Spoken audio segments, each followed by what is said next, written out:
3 hal yang saya sesali jika menunda pekerjaan rumah di pagi hari. Sebelum lanjut, tolong klik subscribe dan like ya Bu. Dan juga kalau sekiranya video ini manfaat, bantu share ke teman-teman yang lain ya, dengan klik tombol share. Nah, sekarang kita lanjut deh.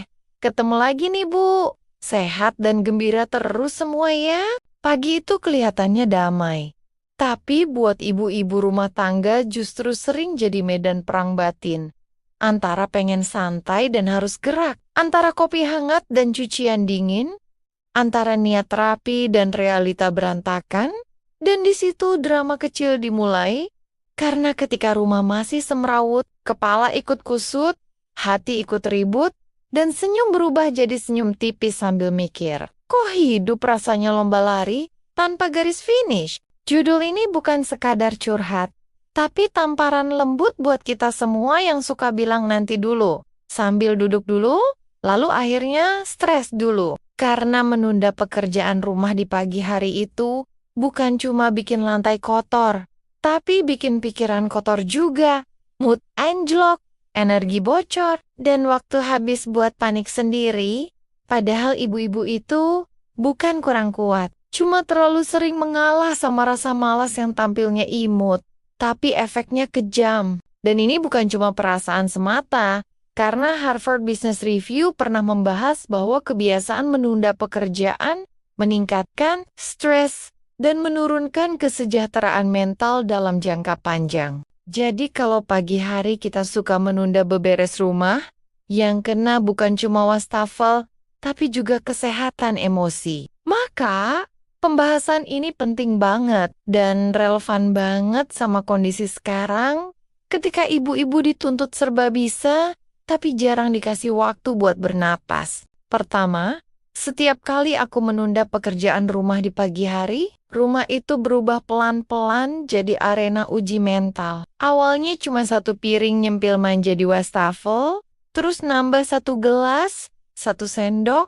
1 mangkok. Sampai akhirnya aku bengong sambil mikir, ini rumah apa cabang catering dadakan? Dan yang bikin lucu, aku sendiri yang nyiapin semua itu. Tapi juga aku sendiri yang pura-pura kaget lihat hasilnya. Pagi yang harusnya adem dan damai, malah jadi sesi dialog batin. Kok rumah kayak kapal pecah ya? Padahal tadi baru bangun tidur. Belum sempat mikir berat, tapi mata udah dikasih tontonan horor versi ibu rumah tangga. Cucian menumpuk, mainan anak berserakan, sofa penuh bantal miring-miring kayak habis demo. Dan tiap kali lihat itu, emosiku naik bukan karena marah sama orang lain, tapi marah sama diri sendiri. Rasanya kayak ditegur pakai panci, bukan sakit tapi nyelekit. Karena sadar ini bukan takdir. Ini hasil keputusan aku sendiri yang bilang nanti aja. Dan nanti itu selalu punya bakat berkembang biak. Contoh paling nyata, aku pernah nunda nyapu pagi karena mikir nanti sekalian sore, tapi pas sore datang, anak udah pulang sekolah bawa remah roti 1 tas. Suami pulang bawa debu 1 sepatu. Dan aku cuma berdiri di tengah rumah sambil mikir, kenapa lantai ini kayak peta dunia versi remah? Kedua, mood aku langsung rusak seharian. Bukan rusak karena capek fisik, tapi capek batin. Karena begitu rumah berantakan, pikiran ikutan semrawut, mau duduk sawah, mau rebahan salah, mau buka handphone juga salah. Karena di otak muncul tulisan besar, itu piring belum dicuci, itu baju belum dilipat, itu lantai belum disapu. Akhirnya aku jalan keliling rumah kayak satpam tanpa gaji, ngecek sana-sini, sambil ngeluh sendiri. Kok rasanya aku sibuk tapi nggak kelihatan hasilnya? Padahal bukan sibuk, tapi kepikiran. Dan kepikiran itu capeknya lebih berat dari ngangkat galon. Aku pernah ngerasain pagi itu harusnya bisa tenang, ngopi sambil duduk manis. Tapi karena nunda beres-beres, kopi aku minum sambil berdiri, sambil ngelap meja, sambil nengok cucian, sambil ngomel dalam hati. Akhirnya kopinya dingin, hati ikut dingin, dan pagi berubah jadi sesi audisi drama. Yang paling lucu, aku marah-marah tanpa sebab yang jelas. Anak nanya hal biasa, aku jawabnya kayak lagi sidang skripsi. Suami cuma batuk, Aku nengoknya kayak mau lempar sendal. Padahal bukan mereka masalahnya, tapi isi rumah yang bikin jiwaku terancam. Ketiga, waktu aku habis buat stres, bukan buat hal yang aku suka, harusnya pagi bisa dipakai buat hal kecil yang bikin aku ngerasa jadi manusia. Kayak baca, dengerin musik, atau sekadar duduk bengong sambil mikir hal-hal baik. Tapi karena aku menunda, waktu aku habis buat kejar-kejaran sama kerjaan rumah yang makin numpuk. Bukannya nikmatin pagi, aku malah maraton. Tapi maraton ibu rumah tangga itu bukan lari lurus, tapi muter-muter. Dari dapur ke kamar, dari kamar ke ruang tamu, dari ruang tamu balik lagi ke dapur. Dan semuanya sambil ngomel dalam hati, kok hidup aku kayak game level susah?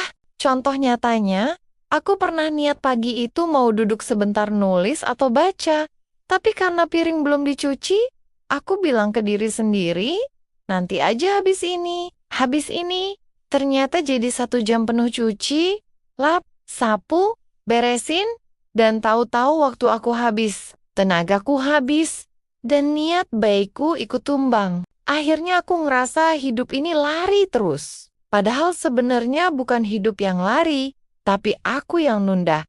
Lalu panik sendiri, kayak orang ngerjain tugas seminggu. Tapi baru buka buku 5 menit sebelum dikumpul. Dan yang paling bikin nyesek, hal-hal kecil yang harusnya bikin aku bahagia. Malah kalah sama piring dan lantai, aku rela ninggalin diri sendiri demi rumah yang aku tunda urus dari pagi. Rasanya kayak bilang ke diri sendiri, kebutuhan kamu nanti aja, yang penting rumah dulu. Padahal harusnya bisa. Dua-duanya jalan kalau aku nggak menunda dari awal. Kadang kita baru sadar betapa berharganya pagi setelah setengah hari kita habiskan buat ngejar kekacauan yang kita biarin tumbuh sendiri. Rumah itu kayak cermin perasaan. Makin ditunda makin kelihatan kusut, makin disentuh makin nurut. Dan di situ kita bisa ketawa pelan sambil mikir. Ternyata bukan rumah yang ribet, tapi kepala kita yang kebanyakan alasan. Jadi ya, bukan soal rajin atau malas, tapi soal mau bergerak atau mau drama sendiri. Menunda itu kayak bilang ke diri sendiri, nanti aja capeknya.